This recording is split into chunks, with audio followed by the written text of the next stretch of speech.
komitmen 100 triliun itu hanya dari satu perusahaan, yaitu perusahaan POSCO, yang dalam hal ini di Indonesia itu ber, berkolaborasi ataupun joint venture dengan Krakatau Steel.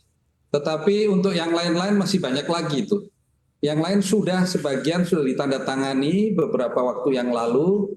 Yang 100 triliun tadi sekali lagi adalah untuk Krakatau Steel dan POSCO yang akan membangun satu perusahaan untuk memproduksi besi rangka mobil. Nah, ini adalah bagian dari ekosistem yang dibuat untuk electric vehicle yang pusatnya di Indonesia, didahului ataupun lokomotifnya adalah Hyundai. Ya, jadi ini sedikit saya koreksi.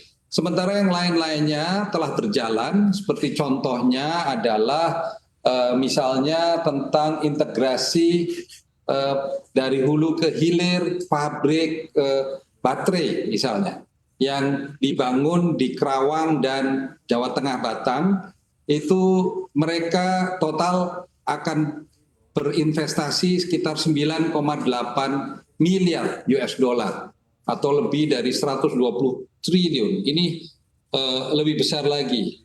Belum lagi dari Hyundai-nya sendiri, tentu saja dari kemarin dalam investasi pertamanya itu yang pabriknya ada di Kota Delta Mas, itu kawasan industri maksud saya Delta Mas, itu mencapai 1,5 billion US dollar. Itu akan dilanjutkan dengan penambahan investasi yang lain. Saya yakin karena memang iklim investasi di Indonesia sudah sangat membaik. Baik Pak Gandhi, artinya untuk seluruh kisaran dari kerjasama yang akan dilakukan antara Korea Selatan dan Indonesia, berapa jumlah nilainya? Saya belum menghitung totalitasnya ya. Tetapi dari tadi yang saya sebutkan, untuk baterai saja sudah 9,8 ya. Kemudian untuk yang tadi Hyundai sudah 1,5 miliar. POSCO tadi 6,09 miliar US dollar. Dan masih ada yang lain-lain lagi. LG misalnya. Itu LG Electronics akan menambah lagi investasinya. Ya. Dan totalitas memang cukup membanggakan. Katakanlah angka 100 miliar itu angka yang kemarin saja itu ditandatangani dan dijanjikan ke depannya lebih besar lagi. Baik, mungkin boleh dijelaskan sedikit seperti apa diplomasi yang selama ini dilakukan Indonesia sampai bisa menarik minat begitu besarnya investasi dari Korea Selatan? Well, dalam hal ini kita tentu saja yang kita lakukan pendekatan-pendekatan khusus kepada perusahaan-perusahaan yang bersifat teknologi, ya, yang bersifat green economy juga, ya, sesuai dengan arahan Bapak Presiden. Kemudian adanya beberapa public-private partnership juga antara pihak Indonesia dan Korea.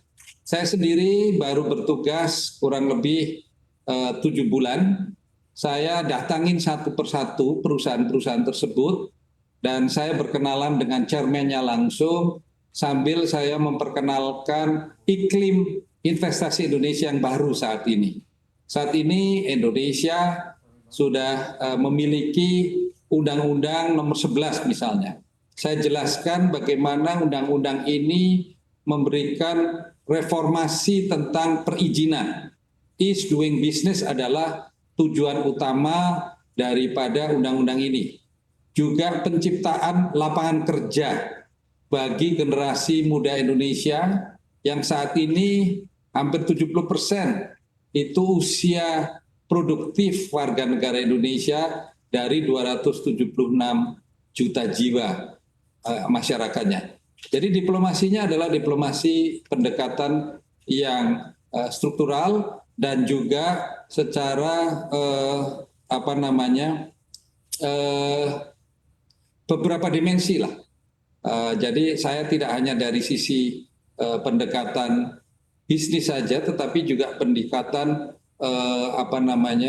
katakanlah dari sisi pemerintah Indonesia, katakanlah dari sisi seperti batik misalnya, itu pendekatan sifatnya